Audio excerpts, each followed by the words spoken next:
सबसे पहले बात करते हैं सबसे बड़ी खबर की। ट्रंप और प्यूटिन की मुलाकात आखिरकार हो गई। अलास्का में ये मुलाकात हुई और सारी दुनिया की नज़रें इस मुलाकात पर थीं। सारी दुनिया ने देखा कि किस तरीके से अलास्का में जो अमेरिका का फ़ौजी अड्डा है, फ़ौजी बेस है, JBER जॉइंट बेस एलिमेंट्रॉफ रिचर्डसन, यहाँ पर ये मुलाकात हुई। किस तरीके से दुनिया ने देखा कि रूसी सदर प्यूटिन जो हैं वो जहाज़ से उतरे, रेड कारपेट उनको वेलकम किया गया, रेड कारपेट पर वो चलते हुए आए और उन्होंने सदर ट्रंप से मुसाफ़ा किया, आगे बढ़े और उसके बाद जो है तस्वीरें खींची। फिर उसके बाद इन दोनों की मीटिंग हुई। मीटिंग में जो इनके करीबी जो लोग थे, जो इनकी काबिना के लोग थे, वो भी मौजूद थे और उसके बाद फिर एक जॉइंट प्रेस कॉन्फ्रेंस हुई। अब ये माहौल क्या था और इस मुलाकात में हुआ क्या? ज़ाहिर है जंगबंदी तो नहीं हो पाई, लेकिन उम्मीद ये ज़ाहिर की जा रही है कि अब ये जो रूस और यूक्रेन का तनाज़ा है, इसका ऊँट किसी न किसी करवट ज़रूर बैठेगा। सबसे पहले ज़रा बात कर लेते हैं कि माहौल क्या था, ट्रंप के ज़हन में क्या चल रहा था इस मीटिंग से पहले। और ट्रंप ने जहाज़ में, जो उनका ऑफिशियल जहाज़ है एयरफोर्स वन, उसमें उन्होंने जो सहाफ़ियों से गुफ्तगू की। अब ये जो मामला था, ये रूस और यूक्रेन की जंग का, ज़ाहिर है ये मामला कई सालों से चल रहा है और डोनाल्ड ट्रंप ने कहा था कि जी मैं सदर बन गया तो एक दिन में इस जंग को रुकवा दूंगा, लेकिन ऐसा हुआ नहीं। अब ये मुलाकात जो कि 4 घंटे जारी रही, इन दोनों रहनुमाओं ने, जो बाद में प्रेस टॉक थी उसमें ये कहा, ट्रंप ने ये कहा कि जी बहुत पॉजिटिव मुलाकात थी और ज़ाहिर है it's not a deal until it is a deal. तो ये भी एक बड़ा अहम जुमला था उनका। लेकिन उन्होंने ये भी कहा कि जी अब मैं आगे भी बहुत सारे लोगों से बात करूंगा, यूरोप से बात करेंगे, वो ज़ेलेंस्की से बात करेंगे।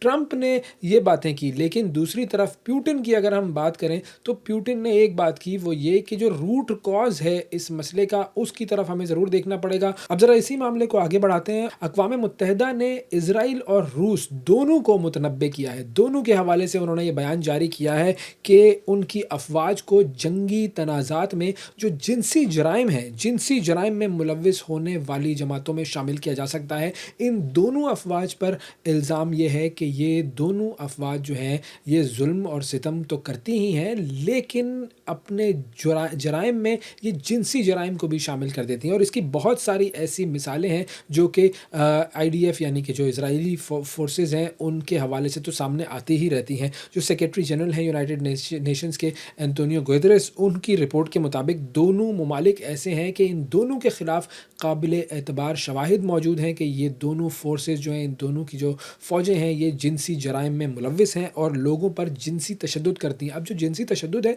वो होता क्या है, उसकी कुछ एग्जाम्पल्स भी दी हैं उन्होंने बेसिकली ये कहा कि जी जिनसी तशद्दुद में जो चीज़ें शामिल होती हैं वो है जी जिनसी आज़ा पर तशद्दुद, फिर ज़बरदस्ती बरहना करना लोगों को, और फिर बार बार तलाशी लेना, उनको जो बिल्कुल कपड़े उतार के उनकी तलाशी ली जाती है। ये तमाम चीज़ें जो हैं ये जिनसी जराइम में आती हैं और इसराइली फ़ोर्सेस और रूसी फ़ोर्सेस इसमें मुलव्विस पाई गई हैं। और रिपोर्ट में उन्होंने ये भी कहा है कि जो इसराइली फ़ौज है उसने गज़ा जंग के आगाज़ के बाद एक हिरासती मरकज़ में फ़लस्तीनी कैदी पर जो 5 IDF फ़ोर्सेस के जो लोग थे, जो 5 इसराइली फ़ौजी थे, उन्होंने बहुत ज़्यादा जिनसी तशद्दुद किया था। उस पर इसराइल ने मुकदमा भी चलाया था, लेकिन उसके बाद क्या पता उन लोगों का क्या हुआ, क्योंकि वो जो मुकदमे होते हैं जो इसराइल की तरफ से चलाए जाते हैं वो भी एक तरह से कवर अप होते हैं। और अपनी फ़ौज को उन्होंने बुनियादी तौर पर ट्रेन ही इसी तरह किया है कि चाहे उनके सामने कोई बड़ा हो या बच्चा हो, वो उसको ख़त्म कर देते हैं। और अगर जो लोग जिनको कैदी बनाया जाता है उन पर शदीद तशद्दुद किया जाता है, जिसके अंदर जिनसी तशद्दुद भी शामिल होता है। और आपको लेकर चलते हैं भारत की तरफ, जहाँ से एक फ़िगर सामने आया है। वो फ़िगर है भारत के जो लोग हैं वो जा रहे हैं इसराइल मज़दूरी करने के लिए। 20,000 के करीब लोग ऐसे हैं जिनका ऑफिशियल जो है वो नंबर दिया गया है भारत की तरफ से। ये वो लोग हैं जो कि अक्टूबर 2023 से लेकर जुलाई 2025 तक जो कि इसराइल गए हैं और वहाँ पर उन्होंने काम करना शुरू किया है। और ये बेसिकली वो लोग हैं कि जिन्होंने रिप्लेस किया है फ़लस्तीनियों को। अब ये बात कहाँ से सामने आई, इसकी आपको डिटेल बताते हैं जी। भारत के वज़ीर मुमलिकत हैं बराए ख़ारजा कीर्ति वर्धन सिंह, उन्होंने पार्लिमान को बताया कि नवंबर 2023 से लेकर जुलाई 2025 तक कम से कम 20,000 भारतीय मजदूर ऐसे हैं जो कि इसराइल जा चुके हैं اور یہ تمام وہ لوگ ہیں جو کہ زیادہ تر تعمیراتی شعبے سے وابستہ ہیں اور وہاں پر جا کر انہوں نے کام کرنا شروع کر دیا ہے۔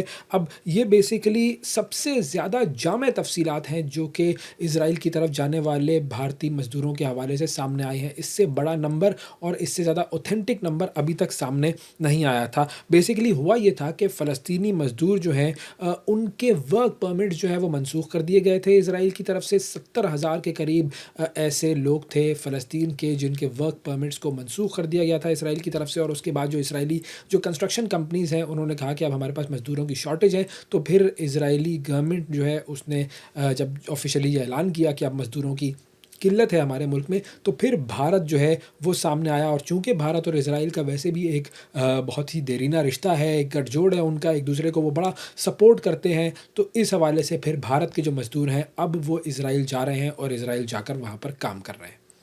اور اب آپ کو لے کر چلتے ہیں سویڈن کی طرف، جہاں پر سویڈن کا شہر ہے اوریبرو، وہاں پر جمعے کی نماز کے بعد ایک مسجد کے باہر فائرنگ ہوئی ہے اور اس میں ایک شخص شہید ہوا ہے اور 2 لوگ زخمی ہیں، اور زخمیوں کی حالت کے حوالے سے بھی کہا یہ جا رہا ہے کہ کافی تشویشناک حالت ہے، اور اس واقعے کے حوالے سے اب تحقیقات جاری ہیں۔ یہ مسجد پر حملہ کیا گیا اور اس میں جو ہے یہ جو مسجد ہے بیسیکلی اوریبرو سٹی میں ہے۔ اوریبرو جو ہے وہ سویڈن کا جو دارالحکومت ہے اسٹاک ہوم، اس سے تقریباً 125 کلومیٹر کے فاصلے پر یہ ایک شہر ہے مغرب کی جانب، جہاں پر یہ واقعہ پیش آیا ہے، اور 3 افراد جو ہیں وہ شدید زخمی ہوئے تھے، قریبی اسپتال انہیں منتقل کیا گیا، اس میں سے ایک جو ہے اس کا انتقال ہو گیا، اور 2 لوگ جو ہیں وہ شدید زخمی ہیں اور ان کی حالت نازک ہے۔ اور پولیس جو ہے وہ بیسیکلی اس کا بیان یہ سامنے آیا ہے کہ یہ ہمیں یہ لگ رہا ہے کہ یہ جو کرائم گینگز ہیں سویڈن میں ان کی طرف سے پیش آنے والا واقعہ ہے، یہ اسلاموفوبیا والا واقعہ نہیں ہے، جبکہ بہت سارے جو مسلم گروپس ہیں وہ یہ کہتے ہیں کہ یہ اسلاموفوبیا والا واقعہ ہے، کیونکہ آپ کو یاد ہوگا کہ سویڈن میں اس سے پہلے